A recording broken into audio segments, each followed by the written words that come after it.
D'accord? Ce soir, par la grâce de Dieu, je voudrais partager la suite de l'enseignement que nous avons commencé le dimanche passé. Est-ce que quelqu'un se rappelle ce qu'on a commencé dimanche passé? Alléluia.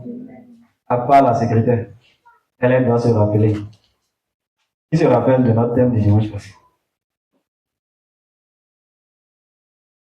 Qui se rappelle? On va faire contrôle de connaissance. Mais c'est contrôle continu. Dimanche passé, qu'est-ce que le Seigneur nous a dit? Alléluia. D'accord.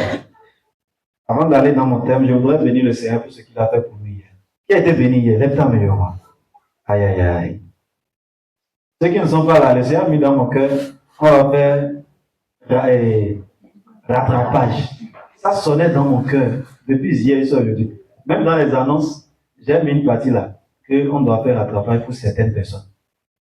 Ceux qui ne sont pas là, si tu es intéressé, lève-toi, meilleur, si tu es intéressé. Alléluia. On a parlé de quoi? Du culte personnel. On a vu les méthodes de méditation de la parole de Dieu. Et maintenant, on a vu quoi? Le combat spirituel. Qui est engagé pour combattre maintenant? Aïe, aïe, aïe. Et tu as peur du combat maintenant? Aïe, aïe, aïe. Que le Seigneur nous bénisse abondamment. Nous voulons continuer dans notre thème, remporter le prix de la vocation céleste. Remporter le prix de la vocation céleste. Bien-aimés dans le Seigneur, si Jésus nous a sauvés, c'est pour un but spécifique. Christ nous a sauvés pour quelque chose. Et il y a une couronne que nous devons remporter.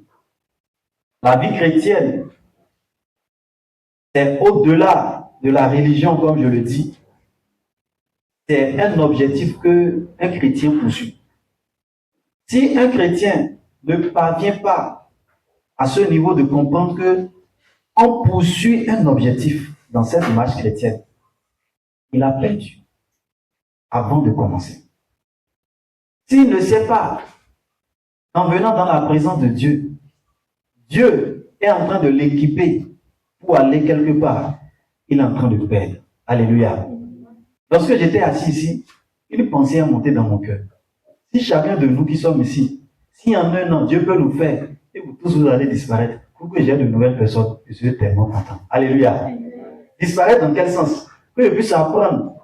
Sur cette quarantaine de personnes, toi, tu as déjà engendré 40 personnes à Gouné là-bas. Alléluia. Et je vais venir à quelque part, à Banikane, à quelque part. Toi, tu es en train de gérer 40 personnes là-bas. Alléluia. Regardez, 40, 40, 40. Regarde, le royaume de Dieu s'est étendu. Moi, ma joie ne sera pas forcément qu'on soit 1000 ici. Si on est 1000 et nous tous, on n'est pas devenus disciples, on n'a pas atteint le but. Alléluia. Si toi-même, tu n'as pas la capacité de te reproduire, on est en train de nous amuser ici. Gloire à Dieu. C'est que ce qu'on est en train de faire là n'est pas normal. Alléluia. Donc, chaque fois, vois-toi comme Dieu est en train de t'équiper. Gloire à Dieu. Donc, c'est pourquoi tu dois voir qu'il y a un prix à remporter. Il y a quelque chose que tu dois atteindre. Il m'a prié ce soir que ton esprit s'ouvre sur ça au nom de Jésus. Alors, nous avons pris le passage de Paul en Philippiens chapitre 3, les versets 1 à 16. Alléluia. Gloire à Dieu. Philippiens 1 à 16. Mais nous allons prendre déjà à partir du verset 3, puisque nous avons déjà parlé de ces autres versets. Il dit, car les circoncis, c'est nous qui rendons à Dieu notre culte par l'Esprit de Dieu, qui nous glorifions en Jésus-Christ et qui ne mettons point notre confiance en la chair. Moi aussi, cependant, j'aurais sujet de mettre ma confiance en la chair. Si quelqu'un autre croit pouvoir se confier en la chair, je le puis bien davantage. Moi, circoncis le 8e jour, de la race d'Israël, de la tribu de Benjamin, hébreu, né hébreu, quant à la loi, pharisien. Quant aux ailes, persécuteurs de l'Église, irréprochables à l'égard de la justice de la loi. Mais ces choses qui étaient pour moi des gains, je les ai regardées comme une perte à cause de Christ. Alléluia. Donc nous avons compris que Paul avait beaucoup de sujets de se glorifier. Il y avait beaucoup de sujets de se rendre la gloire. Mais il dit que ces choses qui sont pour lui comme un gain, il les a regardées comme une perte. Et le contexte ici, les gens étaient en train de dire qu'ils sont des circoncis. Et Paul dit que la circoncision n'est rien. Le vrai circoncis, c'est celui qui rend un culte à Dieu par l'Esprit de Dieu. Alléluia. Un culte, c'est ce que tu rends à Dieu par son esprit. Il dit, ceux qui adorent Dieu vont l'adorer comment? En esprit et en vérité. Si le chant que tu donnes à Dieu ne vient pas de l'Esprit de Dieu, ce n'est pas agréable à Dieu. Si la prédication qu'un homme fait ne vient pas de l'Esprit de Dieu, ce n'est pas agréable à Dieu. Si l'offrande qu'une personne donne à Dieu ne vient pas de l'Esprit de Dieu, du cœur de Dieu, ce n'est pas agréable à Dieu. Alléluia. Alors Dieu nous a aidés à comprendre ces choses. Et Paul va mettre un mais. Il dit, mais ces choses qui étaient pour moi des gains, je les ai regardées comme une perte à cause de Christ. Un homme doit décider par lui-même de regarder ces choses comme une perte. C'est à toi de décider de regarder des avantages du moi et dire ça là c'est une perte. Maintenant, pourquoi il le fait? Il dit, et même, je regarde toutes choses comme une perte à cause de l'excellence de la connaissance de Jésus-Christ mon Seigneur. La première chose que je veux partager avec nous ce soir dans la course à remporter le prix de la vocation céleste, c'est l'excellence de la connaissance de Jésus-Christ. L'excellence de la connaissance de Jésus-Christ. Personne ne peut remporter le prix s'il n'a pas la connaissance. Alléluia. La connaissance de Jésus-Christ est ce qui va aider l'homme à remporter le prix de la vocation céleste. Alléluia. Il y a deux choses qui se passent dans la vie d'un homme. Pourquoi les hommes vont périr? Il y a deux raisons. Jean chapitre 3, le verset 16 explique. Car Dieu a tant aimé le monde qu'il a donné son Fils unique, afin que quiconque croit en lui ne périsse point.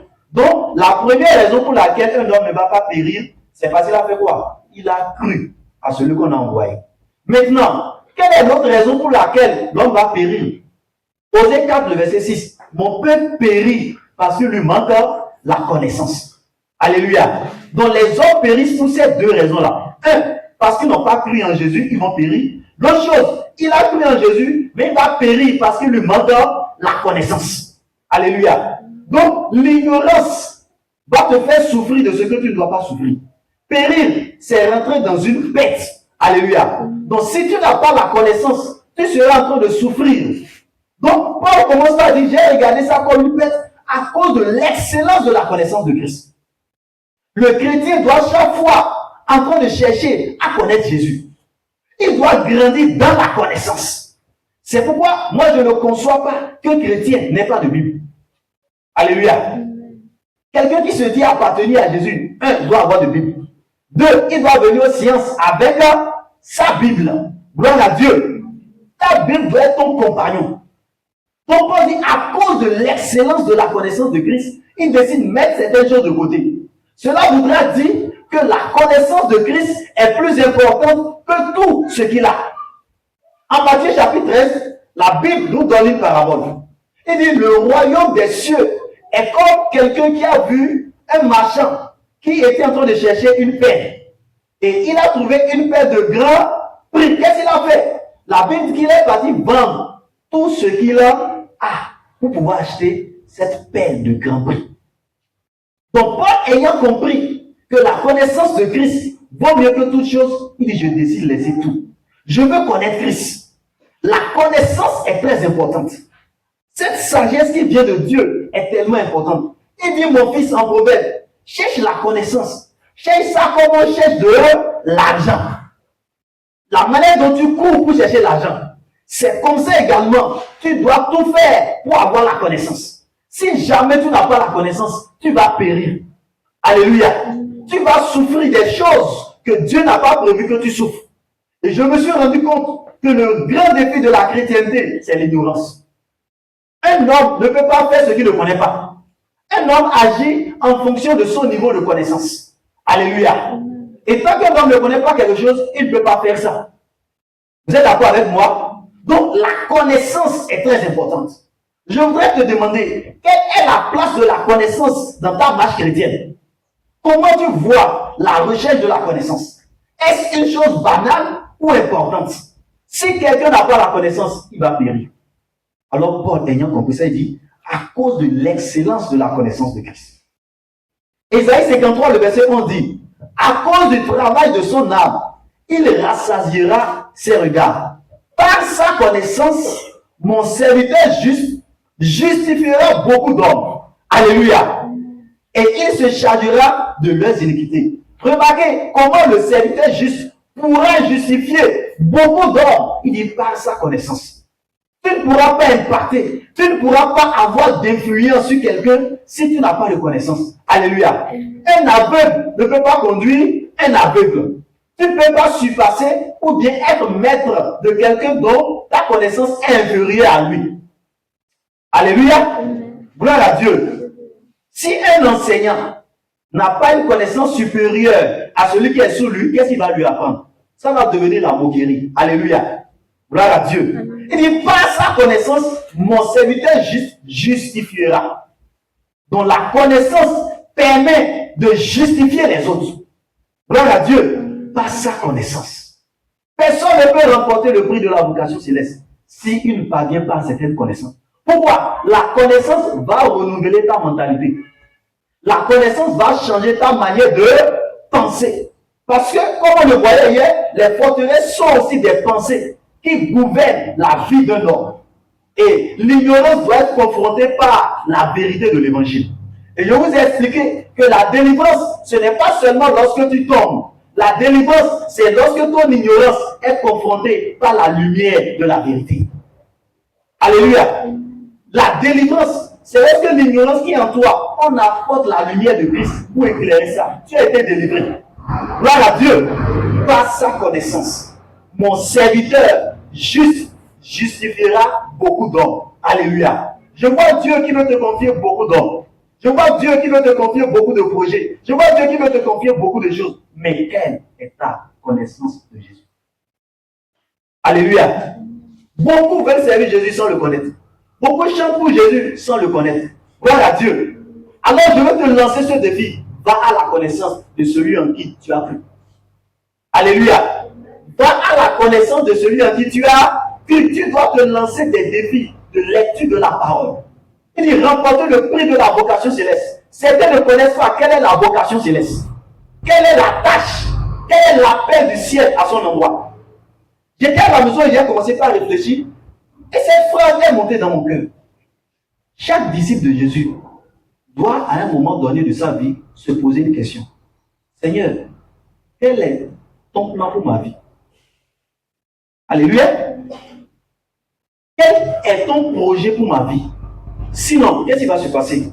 Soit tu vas faire le projet de truc, soit tu suis en train d'errer. Alléluia. Si tu ne connais pas le projet de Dieu pour ta vie, ce que Dieu veut faire avec ta vie, tu seras en train d'errer. Et celui-ci va t'amener ici. L'autre va t'amener là-bas. Tu vas convoiter cela. Tu vas courir aller. Après, tu reviens encore. On va t'utiliser et tu vas te mettre dans des choses sans importance pour la vocation céleste. Alléluia. Tu vas te mettre dans des choses qui n'ont aucun rapport avec ce que Dieu veut faire avec ta vie. Tu vas te lancer dans des distractions qui n'ont aucun avantage pour toi. Et ça peut être même des choses de Dieu que tu es en train de faire, alors que ce n'est pas pour ça que Dieu t'a appelé. Alléluia. Tu es en train de faire des choses inutiles. Et si on te dit, on travaille pour Dieu, mais Dieu ne te voit pas. Donc tu as besoin de connaître, à un moment donné, de te poser la question, Dieu, qu'est-ce que tu veux faire avec ma vie? Quand un homme connaît ce que Dieu fait sa vie, la première chose qui apparaît dans sa vie, c'est la concentration. Alléluia. Quand tu connais le plan de Dieu pour ta vie, ça veut dire qu'avant tu avais deux, tu cherches tenir teta. Ou bien, le jour où tu connais, est-ce que tu vas chercher le chemin de gauche? Tu sais que c'est ici le chemin. Tu commences par sur ça. Chacun doit identifier qu'est-ce que Dieu fait dans sa vie. C'est la connaissance de ce que Dieu fait dans ta vie qui te pousse à t'asseoir, à écouter les paroles qui vont aider le plan de Dieu pour ta vie. Alléluia. Parce que quand tu vas venir, il les a pris pour les avoir avec lui, afin de les équiper et les envoyer. Alléluia. Donc quand il va te dire viens, il va t'équiper pour ce pourquoi il t'a appelé et maintenant il va t'envoyer.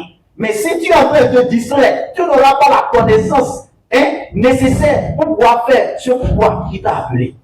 Alléluia. Oh, bien-aimé dans le Seigneur. Jean, chapitre 17, le verset 3, il dit, oh, la vie éternelle, c'est quoi? C'est qu'ils te connaissent, toi, le seul vrai Dieu. Et celui que tu as envoyé, Jésus-Christ. Nous voyons, la connaissance était encore importante. Si quelqu'un dit qu'il a la vie éternelle et il n'a pas la connaissance de Dieu et de Jésus-Christ, il y a des problèmes. Quelle est ta connaissance de Jésus-Christ? C'est très important de courir après la connaissance. Alléluia. La connaissance, c'est un des pas pour remporter le prix de la vocation céleste. Quand tu connais, personne ne peut te mentir. Alléluia. Quand tu connais, personne ne peut te tromper. Quand tu connais, tu ne seras pas distrait. La connaissance. Ce soir, je prie que Dieu t'apporte la connaissance. Ce soir, je prie que tu cours après la connaissance. Je prie que la vérité qui te manque te parvienne afin que tu ne sois pas ballotté partout dans les doctrines au nom de Jésus. Oh, la connaissance. La connaissance, elle peut ouvrir d'autres portes, mais l'ignorance, elle va fermer des portes. Alléluia. La connaissance, elle est très très importante. Ce soir, je vois la soif de la connaissance en train de naître dans le cœur de quelqu'un au nom de Jésus. Il dit, afin de connaître Christ, à cause de l'excellence de la connaissance de Christ, pour lequel j'ai renoncé à tout, et je les regarde comme de la boue afin de gagner Christ. Il a vu que si lui gagne Christ, ça lui suffit. S'il peut gagner Christ, ça lui suffit largement. Bien aimé dans le Seigneur, la chose que l'homme doit chercher à gagner, c'est Jésus et non l'Église. Alléluia. Ce que l'homme doit gagner, c'est quoi? C'est Jésus et non l'Église. Ce que l'homme doit gagner, c'est Jésus et non une activité. Si tu gagnes Jésus, c'est fini. Si tu as pu aller jusqu'à le toucher, tu as gagné Jésus, c'est fini. Ta vie commence par avoir un sens. Les fondements de ta vie sont bien posés. Et les torrents, les tempêtes qui peuvent venir ne peuvent plus faire tomber ça. Mais tant qu'un homme ne va pas gagner le Christ, tout ce qu'il peut gagner, c'est zéro. Quand un homme ne gagne pas Christ et gagne les choses du monde, après des années, le diable peut venir et détruire cette chose-là sans qu'il le sache. Si un homme ne gagne pas Christ, son diplôme qu'il a transpiré pour avoir, à un moment donné, le diable va l'attraper dedans. Alléluia. Quand un homme ne gagne pas Christ, son mariage va faire des années, mais un jour, le diable va venir détruire ça. Pourquoi? Il n'a pas gagné Christ. Qu'est-ce que tu veux gagner? Alléluia. Souvent, ce qu'on veut gagner, c'est la bénédiction. Alléluia. Toi, ton Jésus, c'est seulement le Jésus de l'argent. Gloire à Dieu. Est-ce que Jésus ne donne pas l'argent? Il peut donner, n'est-ce pas? Est-ce que Jésus ne donne pas la santé? Il donne la santé. Est-ce que Jésus ne donne pas quoi encore? Femme. Alléluia. Les jeunes femmes aussi n'entendent pas ce que je dis. Alléluia. Est-ce que Jésus ne donne pas femme? Est-ce qu'il ne donne pas mari? Mais c'est pas ça qu'il faut gagner. Si tu gagnes le Christ, tu as tout eu. Pourquoi? Dans ce Christ-là, il y a tout ce de quoi tu as besoin. Alléluia. Il faut gagner Christ.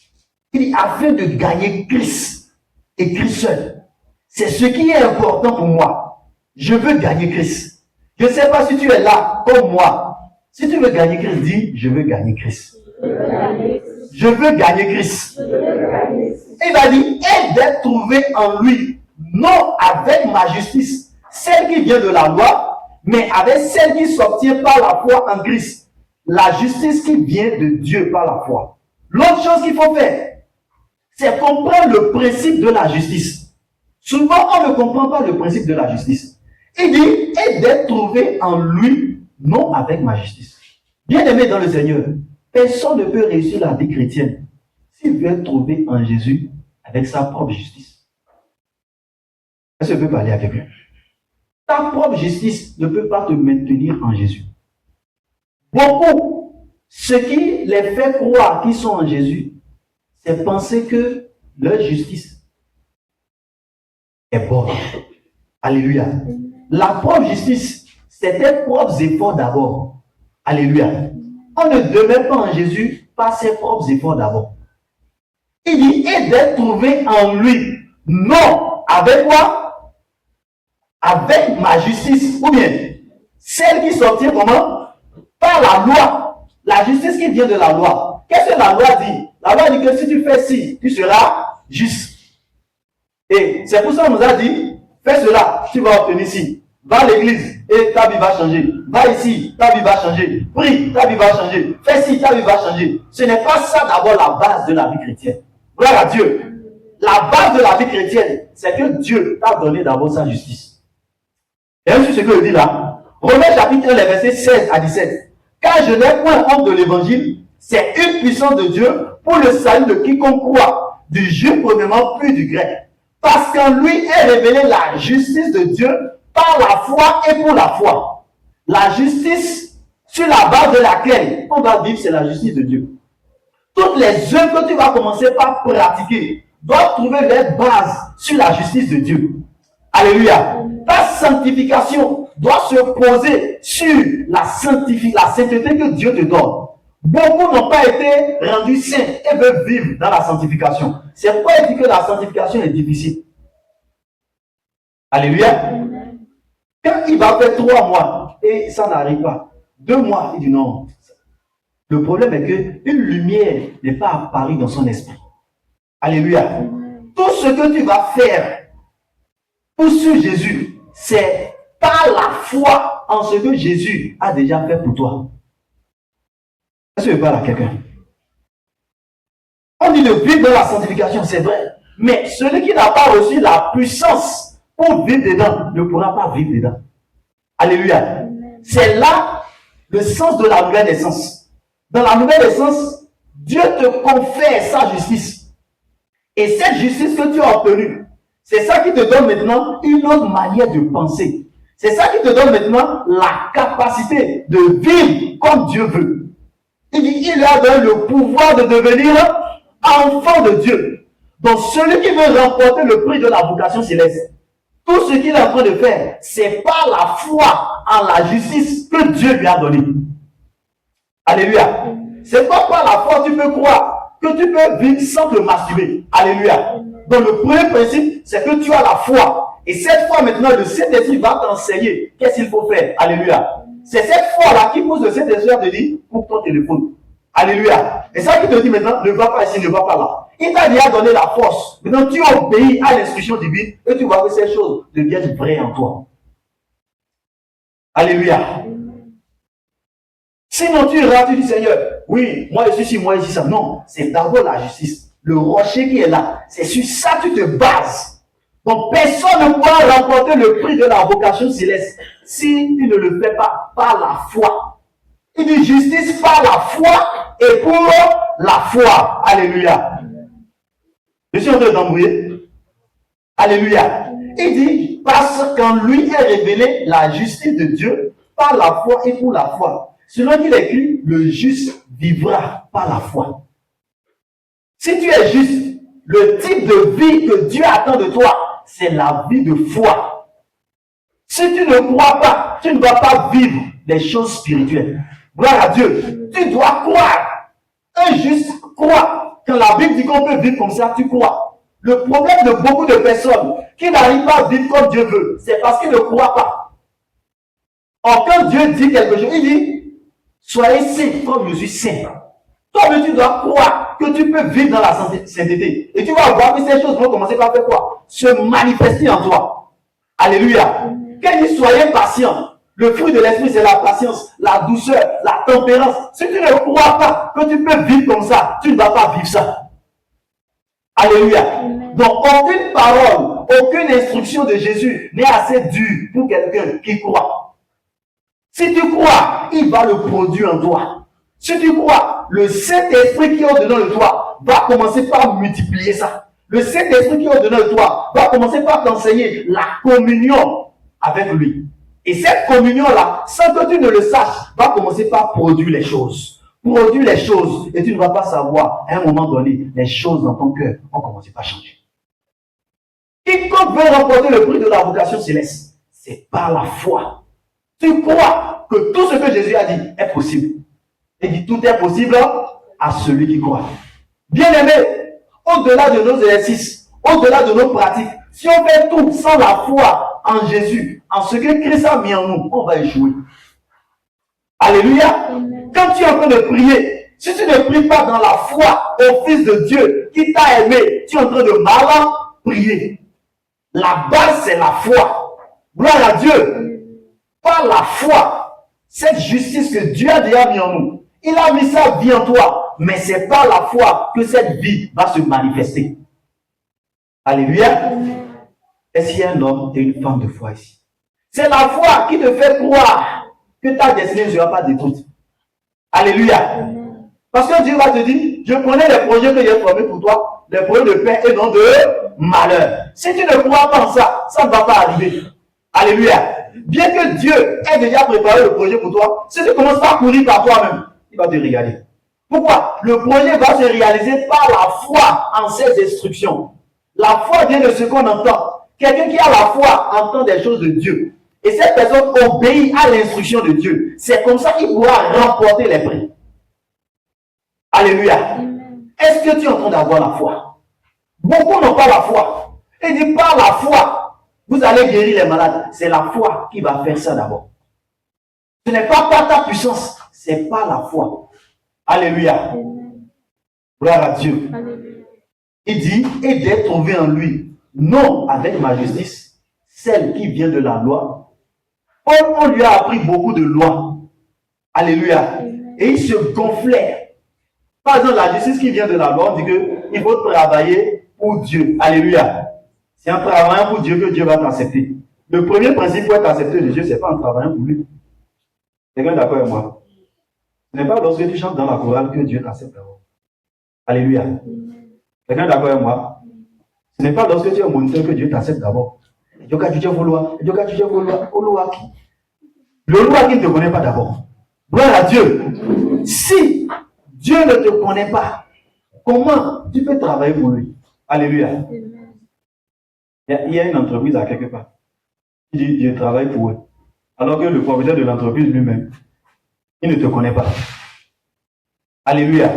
Supposons par exemple, je me lève et je commence par prendre les signes de MTN, ou bien en cas de MTN, et je vais dans la rue, et je suis en train de faire travail pour MTN. Alléluia. Est-ce que MTN me connaît? MTN ne me connaît pas. Comment il peut me connaître? C'est qu'on va signer un contrat entre nous. Ou bien, là, tu as fait les mots ici, non? Et tu t'es levé pour rentrer dedans comme ça. Tu es parti voir pour qu'on t'intègre, n'est-ce pas? Si tu n'es pas intégré, tu n'auras pas de bénéfice. Et même quand tu fais ça, avant, s'ils veulent t'apprécier, ils vont dire, ah, bien, comme tu es en train de faire là, viens, on va te recruter d'abord. Et c'est là maintenant que tu vas commencer par avoir des bénéfices. Alléluia. La justice qui vient non de la loi, mais qui vient de la foi. Tu crois que c'est possible et tu t'engages et tu vas voir que ça va commencer par marcher en toi. Alléluia. Gloire à Dieu. Que Dieu nous aide, que nous puissions vivre en lui, pas par nos efforts d'abord, mais par la justice. Il dit, ce n'est pas par les œuvres afin que personne ne se glorifie, mais c'est par la foi que vous êtes sauvés. C'est par la grâce au moyen de la foi. C'est cette foi-là qui nous fait introduire en Christ.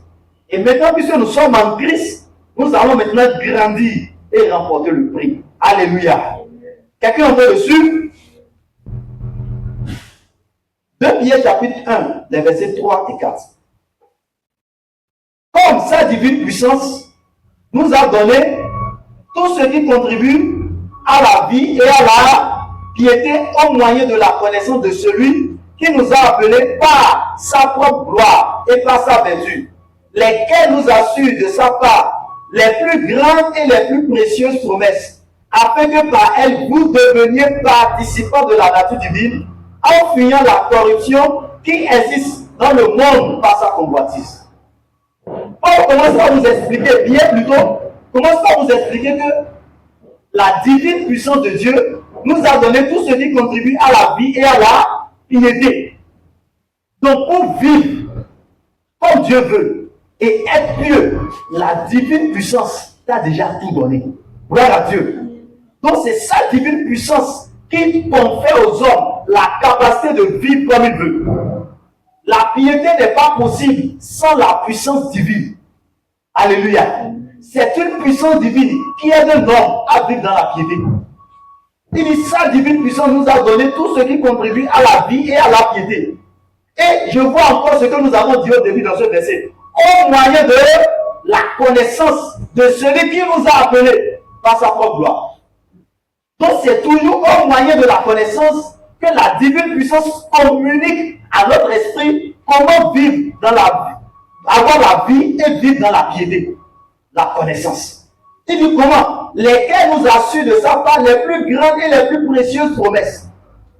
Ces choses que Dieu a mis en nous nous assurent les plus grandes promesses. Les plus grandes promesses que Dieu a faites, c'est par la connaissance de sa divine puissance que tu vas vivre les promesses de Dieu. Alléluia. Quelqu'un veut-il vivre les promesses de Dieu? Dieu aussi est prêt que tu vives ses promesses. Mais il dit, sa divine puissance nous a donné tout ce qui contribue à la vie et à la piété. Ce soir, je voudrais dire à quelqu'un, Dieu a déjà tout donné. Nous avons déjà tout. C'est à nous d'aller bénéficier de ça. Alléluia. Comment tu vas vivre pour avoir une vie victorieuse sur la terre? La divine puissance de Dieu t'a déjà tout donné. Mais au moyen de la connaissance qui est en Jésus-Christ. Pourquoi la vie chrétienne devient comme un fardeau pour les gens? Pourquoi ça devient comme ce n'est pas une bonne vie? C'est parce que ces gens ne sont pas arrivés à voir la divine puissance de Dieu qui leur a donné tout ce qui contribue à la vie et à la piété au moyen de la connaissance. Comment quelqu'un peut faire 10 ans en Christ et ne sait pas c'est quoi la nouvelle naissance? C'est pourquoi il souffre. Alléluia. Il n'a pas les connaissances préliminaires. Il n'a pas été formé au discipulat. Donc il n'a pas les connaissances qu'il faut. Il ne connaît pas c'est quoi la nouvelle création. Alléluia. Il ne sait pas l'homme nouveau, il ne sait pas c'est qui. Donc il est resté dans un système religieux. On l'a fait répéter des prières, répéter des prières. Lui-même n'a pas la capacité de prier. Alléluia. Lui-même n'a pas la capacité. C'est pourquoi à un moment donné, il est frustré. Et il va tirer une conclusion. On est comme ça. Est-ce que c'est vrai? C'est son ignorance qui le fait dire ça. Et j'ai entendu un des responsables de l'église, pas n'importe lequel, dit un philosophe. C'est-à-dire qu'il travaille pour Dieu, mais il ne croit pas en Dieu. À la maison, c'est autre chose, il dit. Mais quand il est à l'église, qu'est-ce qu'il fait? Il est dans les activités, il court par-ci, par-là. Tu vas croire qu'il connaît Dieu et qu'il aime Dieu. Mais on avait dit, oh, laissez. Même ce que les pasteurs disent.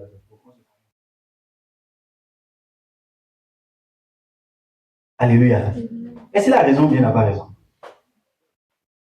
Donnez-moi votre réponse. On ne l'a pas appris la chose. Alléluia. Il n'a pas vu des exemples. Oh, on se connaît, on sait là, on se voit. Puis ils sont ensemble. Alléluia. Que Dieu suscite une génération de personnes qui ont la connaissance. Une génération de personnes qui savent ce qu'ils sont en train de faire en Christ. Est-ce que tu sais ce que tu fais dans le Seigneur? Étant Jésus là, est-ce que tu es conscient des implications de la vie chrétienne? Tu ne connais pas les implications de la vie chrétienne. C'est pourquoi l'enseignement t'importe peu. Alléluia. L'enseignement t'importe peu. Ce n'est pas important pour toi. Il dit, celui qui a goûté, il est impossible de retourner. Alléluia. Si tu as vu les effets de l'enseignement en toi, comment l'enseignement a la capacité de te transformer, personne ne peut te mentir. Les effets de l'enseignement. Les effets de l'enseignement basique qui va te bâtir progressivement jusqu'à ce que tu deviennes un disciple accompli. Il dit, sa divine puissance nous a donné tout ce qui contribue à la vie et à la piété. La vie que Dieu veut que tu aies, il y a une puissance pour te soutenir dedans. Alléluia. Cette vie-là a la puissance de te délivrer de tout ce qui peut avoir comme problème. Pourquoi les chrétiens, à un moment donné, commencent à aller un peu chez les féticheurs, un peu à l'église? Alléluia. Je me pose la question, qu'est-ce qu'on a enseigné? Au point où à un moment donné, il va aller chez le féticheur. Quelle insulte à l'endroit de Jésus. Quelle insulte à l'endroit de Jésus. C'est parce qu'il n'a pas découvert la divine puissance qui donne tout ce qui contribue à la vie et à quoi? À la piété. Ce soir, je voudrais te dire que Jésus a tout le package et il peut te donner ça. Mais tu dois savoir qu'il y a un prix à remporter et tu as besoin de connaissances. Alléluia. Paul va continuer pour nous montrer une autre chose qui va nous aider Et c'est ce point sur lequel je veux vraiment m'attarder. Alléluia.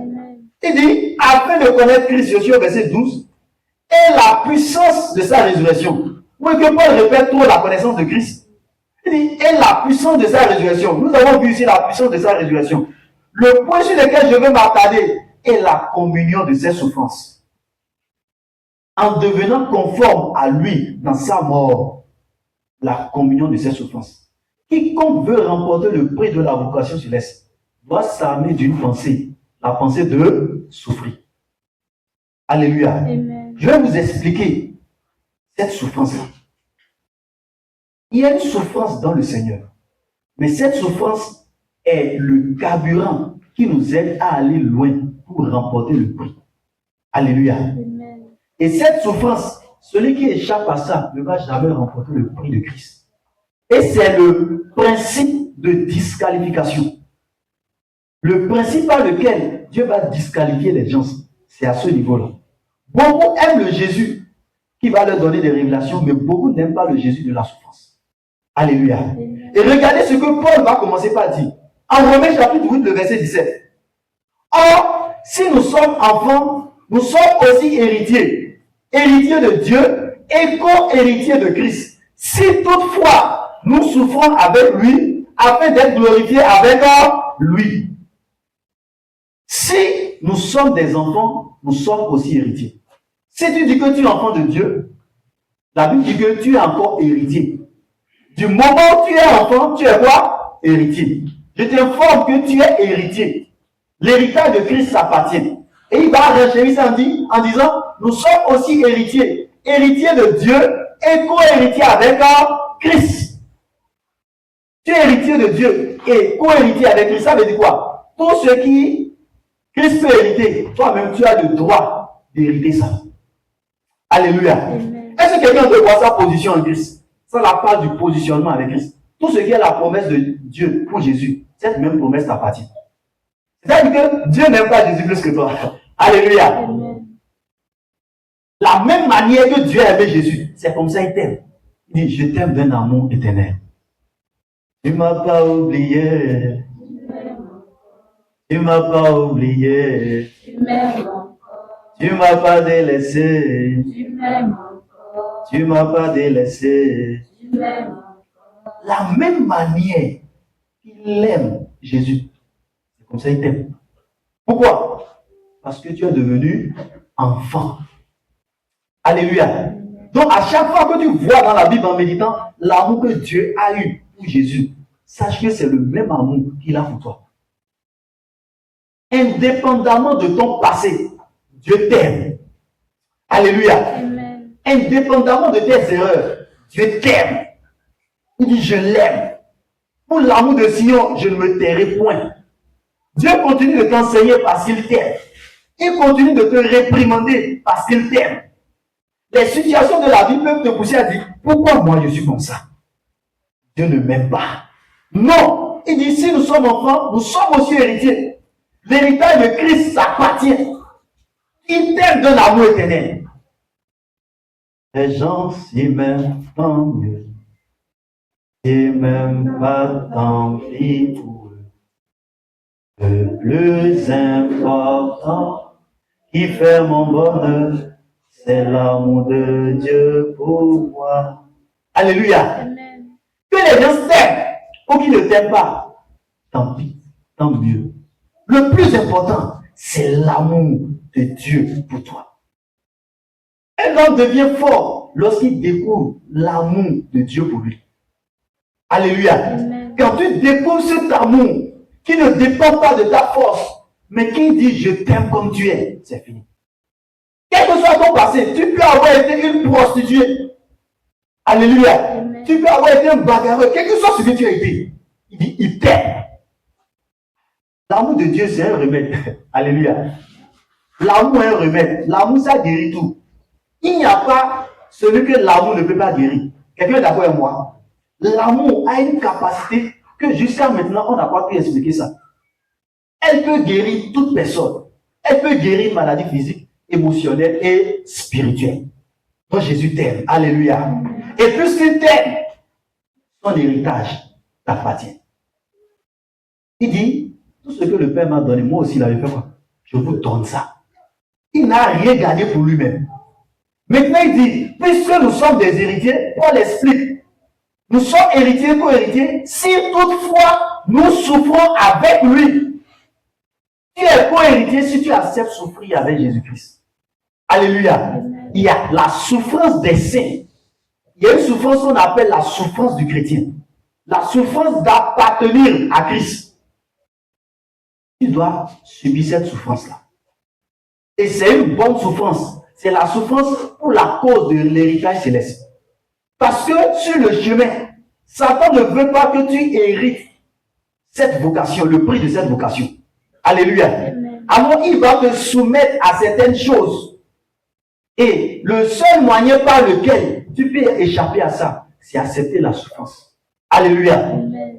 Et les souffrances auxquelles tu seras soumis sont différentes.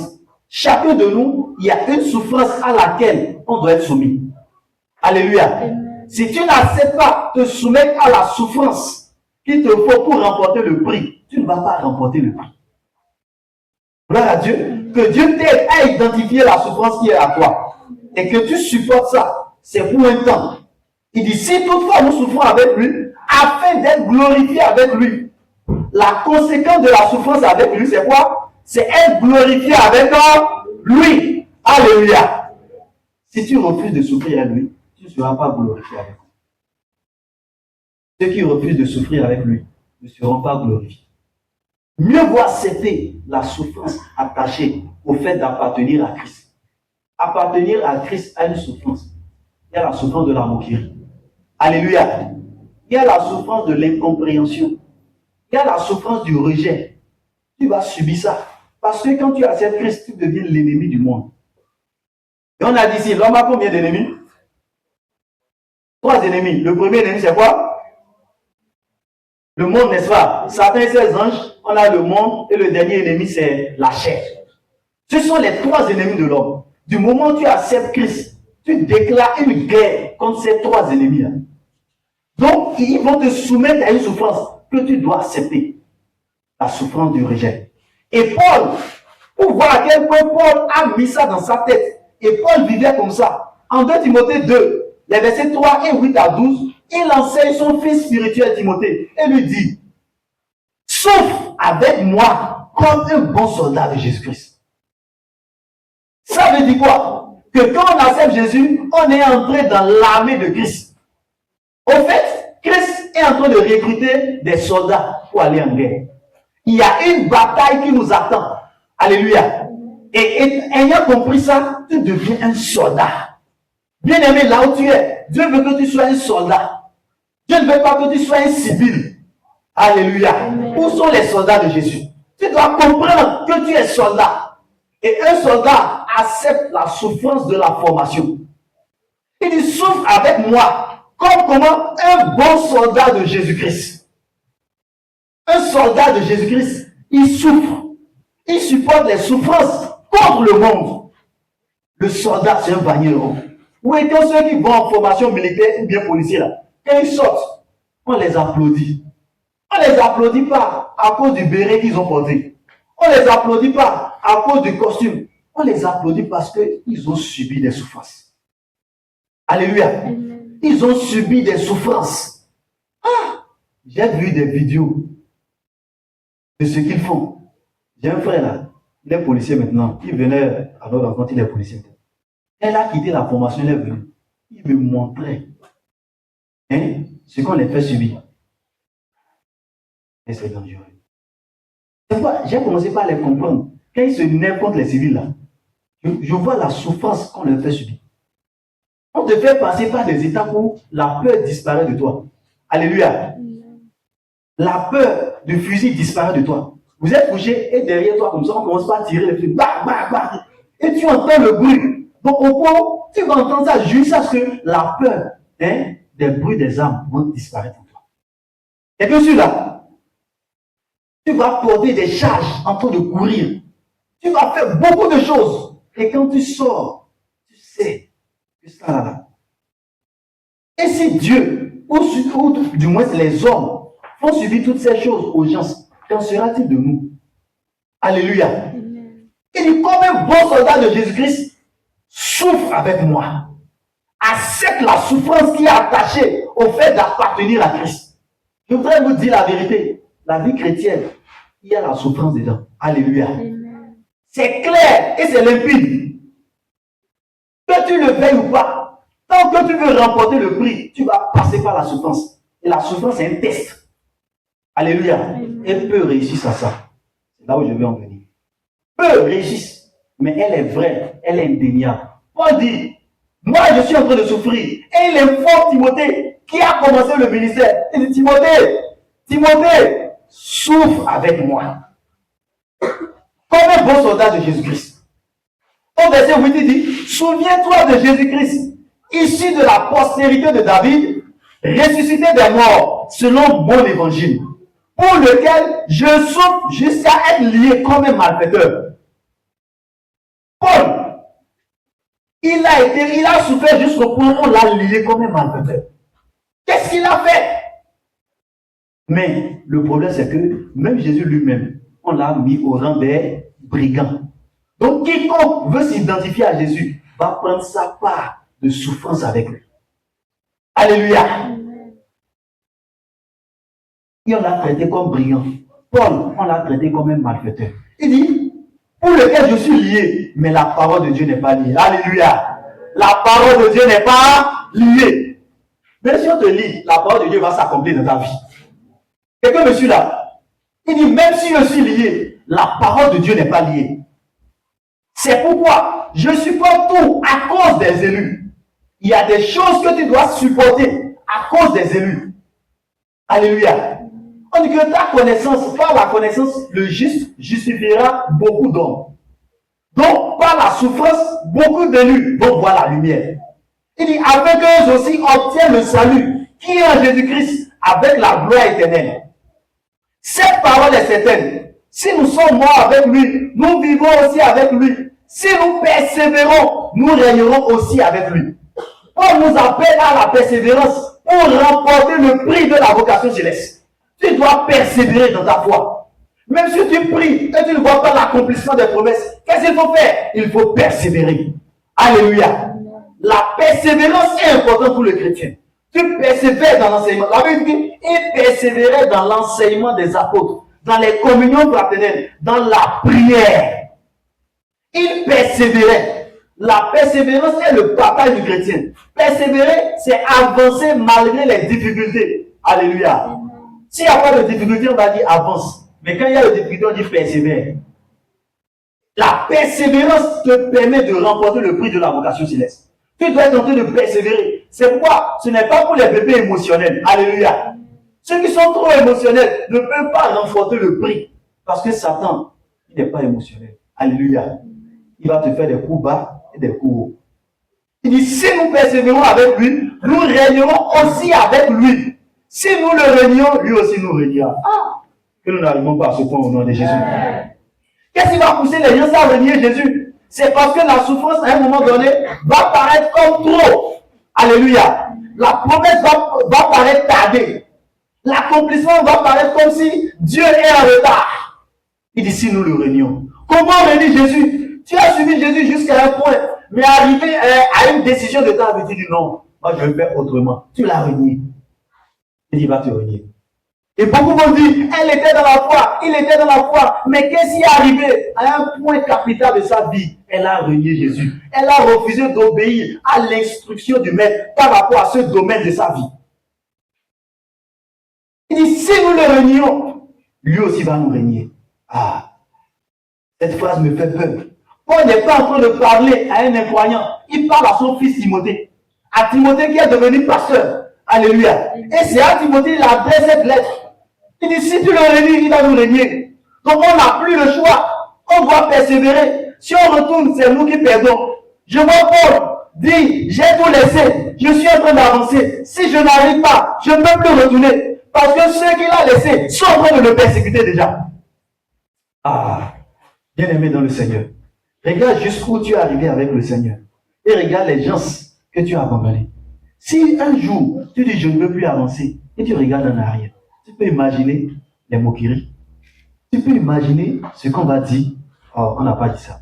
Quand je pense à ça, alléluia, je dis non. Jusqu'au bout, je veux te suivre dans les bons, les mauvais jours. À toi pour mourir et vivre. À toi Jésus pour toujours. Même s'il faut mourir, je préfère mourir que faire marche en arrière. Alléluia. Je préfère mourir que faire marche en arrière. Et moi, je dis au frère, moi, je me suis déjà vendu à Dieu. Alléluia. Je me suis vendu à Dieu. Et rien de moi ne reste. Je ne peux qu'aller jusqu'au bout. Quel que soit X élément de C. Alléluia. Je vais aller jusqu'au bout. Jusqu'au bout. Si je vais mourir, je suis mort. Mais au moins, je sais que je ne suis pas retourné en arrière. Je ne suis pas retourné en arrière. La Bible dit qu'il y a une dame qu'on appelle Anne. Elle est morte. Son mari est mort tôt. Elle a décidé de rester dans la maison du Seigneur. Jusqu'à 84 ans, je pense. Elle a vieilli là-bas, en train d'intercéder. En train d'intercéder. Elle est devenue prophétesse. C'est lui qui annonce Jésus. Alléluia. Amen. Elle dit, le mariage n'est plus quelque chose pour moi. Moi, je veux voir le Messie. Je veux voir le Messie. La Bible parle d'un certain Siméon. Il est resté dans la présence du Seigneur et Dieu l'a dit, tu ne vas pas mourir sans avoir vu le Messie. Et un jour, il est parti dans le temple et il voit le Messie. Il dit, Seigneur, te rend grâce parce que maintenant, tu peux me laisser partir. Des gens qui ont sacrifié leur vie, ils ont accepté la souffrance. Il dit, si nous persévérons avec lui, tu as besoin de la persévérance. Tu as besoin de persévérer, de refuser la corruption, de refuser le péché et d'avancer pour aller jusqu'au bout. C'est le bon chemin qu'on a pris, mais ce chemin n'est pas facile. Ce chemin n'est pas facile. C'est un chemin rocailleux et périlleux, mais on a l'assurance de celui qui a déjà vaincu pour nous, il est avec nous. Il dit, je ne te délaisserai pas, je ne t'abandonnerai pas. Ah, je ne sais pas si dans ta tête, tu entends comme tu as abandonné. Je sens ça dans mon esprit. Quelqu'un comme une pensée de dire, Dieu m'a abandonné. C'est comme si je vois abandonné. Je veux te dire, Dieu me donne cette parole pour toi. Je ne te délaisserai pas. Je ne t'abandonnerai pas. Prends courage. Fortifie-toi. Prends courage. Élie allait, il était fatigué. Élie a fini de rendre ministère. Il a tué ces gens-là, ces idolâtres. Et il a commencé par avoir une pression. Jézabel s'est lancée contre lui. Élie a fui, il est fatigué. Il dit qu'il veut mourir. On lui a donné la nourriture. Il dit, Élie, mange. Il y a encore du chemin. Mange et va au torrent de Kérit. On a besoin de persévérance. Le chrétien qui n'est pas prêt à persévérer ne peut pas aller jusqu'au bout. Il y aura des douleurs, je ne vais pas te mentir. Il y aura des temps difficiles, mais tu dois aller au bout. Ceux qui nous ont précédés ont payé le même prix. Et nous n'allons pas vouloir remporter le même prix qu'eux et ne pas payer ce qu'ils ont payé. Certains ont accepté être brûlés vifs pour la cause de Jésus. On a pris certaines familles, on a mis dans le trou, on a enfermé parce qu'ils ont refusé de régner Jésus. Ce Paul qui est en train de parler, on l'a décapité, mais il a refusé de régner Jésus. Il est parti au ciel comme ça. Dieu ne voyait-il pas? Est-ce que Dieu ne voyait pas la souffrance de Paul? Mais Dieu voyait qu'il y a un héritage éternel. Il y a la couronne incorruptible. Elle vaut mieux que tous les biens de la terre. Elle vaut mieux que toute chose sur la terre. Il dit, c'est va. Cela va comme ça. Si je peux remporter le prix de la vocation céleste, ça me va. Bien-aimé, la souffrance, c'est ce qui rend un homme capable. Quand tu vas sortir demain, ce qui va faire ton témoignage, c'est les blessures que tu as au dos. Alléluia. C'est des cicatrices que tu pourras présenter. Paul dit, je porte sur moi les marques. Il y a des marques que tu dois sortir avec. Comment tu as supporté la trahison, comment tu as supporté l'oppression, comment tu as supporté les moqueries. En fait, c'est ça qui fait de toi un géant spirituel. Personne ne peut devenir grand s'il n'a pas rencontré des défis dans sa vie. Oh, gloire à Dieu. Tu dois accepter un souffrir pour Christ. Ceux qui aiment la facilité ne vont rien devenir en Christ. Alléluia. Amen. La facilité, tu ne peux pas devenir quelque chose. Refuse la facilité. Engage-toi dans le combat de la foi. Alléluia. Amen. Et la dernière chose que je veux partager, pour remporter le prix de la vocation céleste, il faut être un éternel insatisfait. L'insatisfaction. Oh bien-aimé. Matthieu chapitre 5, le verset 6. Heureux ceux qui ont faim et soif de la justice, car ils seront rassasiés. le jour où tu arrêtes d'avoir soif, tu ne vas plus chercher à remporter le prix de la vocation céleste. Alléluia. Tu dois continuer par avoir soif. Soif de plus de Dieu, soif de plus de connaissances, soif de plus d'intimité. Si tu arrêtes d'avoir soif, tu es en danger. La soif est ce qui permet à un homme de continuer par poursuivre la marche. Tu ne pourras pas poursuivre la marche s'il n'y a plus de soif en toi. Heureux ceux qui ont faim et soif de la justice. Est-ce que tu continues d'avoir soif de la présence de Dieu? Est-ce que tu continues d'avoir soif de Christ et Christ seul? On a besoin de soif. Alléluia. Il dit, Paul va dire au verset 12 de Philippiens chapitre 3, ce n'est pas que j'ai déjà remporté le prix ou que j'ai déjà atteint la perfection. Regardez le grand Paul, malgré toutes ces révélations, il dit, ce n'est pas que j'ai déjà fait quoi? Remporter le prix. Le chrétien qui pense qu'il a déjà remporté le prix est en danger. Si tu penses que tu es déjà arrivé, tu es en train de tomber. Le jour où tu vas penser que tu es arrivé, c'est le jour là que ta chute va commencer. Il dit, ce n'est pas que j'ai déjà atteint la perfection, mais je cours pour tâcher le saisir. Puisque moi aussi, j'ai été saisi par Jésus-Christ. Puisque Jésus l'a saisi, il dit, je cours. Je cours pour saisir cette chose. Je cours pour saisir la couronne. Frère, je ne pense pas l'avoir saisi, mais je fais une chose. Oublions ce qui est en arrière et me portons vers ce qui est en avant. Quand Paul parle ici de ce qui est en arrière, il ne parle pas de ce qu'il avait dans les versets précédents. Il parle des expériences qu'il a déjà eues avec Dieu. Alléluia. Des songes qu'il a eus, des exploits qu'il a eus, des malades qu'il a guéris, des rêves qu'il a eus. Il dit ça là. J'oublie tout ce qui est en arrière. Celui qui n'oublie pas ce qui est en arrière ne pourra pas avancer. Alléluia. Si c'est seulement les témoins d'avant que tu as, tu es en danger. Gloire à Dieu. Il dit, oublions ce qui est en arrière. Qu'est-ce qu'il fait? Et me portant vers ce qui est en avant. Tu dois te porter vers ce qui est en avant. Plus de Jésus, plus de Jésus, plus de Jésus. C'est là que tu pourras remporter le prix de la vocation céleste. Oublie ce qui est en arrière. Oublie le temps que tu as déjà fait en Dieu. Aujourd'hui, je veux que ce soit encore un nouveau jour pour toi. Alléluia. Le même verset que tu es en train de lire, ou que tu as déjà lu, si tu relis, tu vas comprendre autrement. Oh, quel danger dans la méditation de la parole. Il y a un danger dans la Bible. Alléluia. C'est le fait qu'à un moment donné, après avoir lu un verset, quand tu passes par là, tu dis, ah, c'est tel verset, et tu passes. C'est le danger, ça. Tu ne vas pas obtenir la nouvelle révélation. Jésus dit, donne-nous aujourd'hui notre pain de ce jour. Chaque jour a son pain. Et chaque jour, si tu médites un passage, tu vas mieux comprendre le danger de la connaissance. La satisfaction. Celui qui veut remporter le prix de la vocation céleste est un éternel insatisfait. C'est un éternel insatisfait. Les signes que tu es satisfait, c'est que tu n'as plus d'engouement pour la présence de Dieu. Alléluia. Quand quelqu'un est satisfait, il n'aime plus venir à l'enseignement, il dit non, je connais déjà ça. Bon, maintenant je ne vis plus dans l'impudicité, je ne mens pas. Bon, c'est déjà bon comme ça. Qu'est-ce qu'il reste? Les signes de la satisfaction. Et tu commences à mourir sans savoir. Tu n'as plus besoin de prière. Bon, la Bible, là, tu lis aujourd'hui, ça fait 3 jours après, tu lis. Alléluia. L'insatisfaction est ce qu'il faut payer pour remporter le prix de la vocation céleste. Normalement, plus tu grandis en Christ, plus ta soif de la parole de Dieu doit augmenter. Alléluia. Plus ta soif doit augmenter. C'est ce même livre-là que tu seras en train de lire, pour que le Seigneur soit en train de se révéler à toi. Quand j'étudiais ce passage, je me suis rappelé de ce que Jésus a dit à Paul lorsqu'il l'a rencontré. Il dit, je te suis apparu pour te rendre ministre et témoin des choses pour lesquelles je te suis apparu et ce pourquoi je vais t'apparaître encore. Alléluia. Il a rencontré Paul. Il dit, les choses pour lesquelles je te suis apparu. Mais, pour les choses que je vais t'apparaître encore. Jésus lui a montré quelque chose. Mais il lui dit, il y a encore d'autres choses que tu vas voir, que tu vas connaître. Je vais encore te révéler de nouvelles choses. Il y a encore des révélations à connaître. Et la Bible dit, nous connaissons en partie. On connaît en partie. Donc ce que tu connais parfois, c'est la plus petite des connaissances. Tu dois poursuivre, encore chercher à connaître.